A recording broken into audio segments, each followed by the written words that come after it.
A report out today says the movement is fueled by extremists who are angry with the government and dislike having an African American in the White House. With more on that story, here's Justice correspondent Bob Orr. In Ohio, citizen soldiers train for urban combat, while snipers in Michigan practice with high-powered weapons.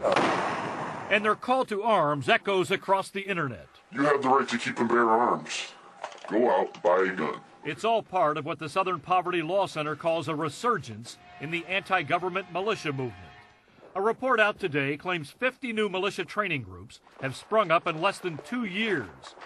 And the right-wing extremists, historically motivated by a distrust of government, are now especially angry about the election of America's first African-American president. We've seen a real streak of racism injected into the movement, and I think the reason for that primarily is the idea that the enemy, the federal government, is headed by a black man. The report cites recent attacks carried out by lone wolf actors motivated by radical ideologies. 3 Pittsburgh police officers killed by an avowed white supremacist. A Wichita doctor murdered by an anti-abortion rights protester.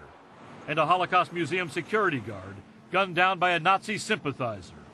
Now law enforcement authorities are urging the public to be vigilant.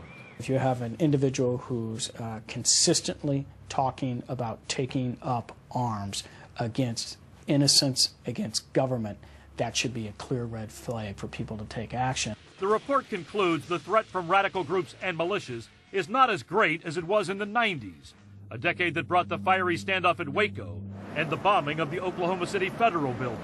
But officials say a sour economy, a Democrat-controlled government, and a black president present the kind of perfect storm that could further fuel the growth of the militia movement.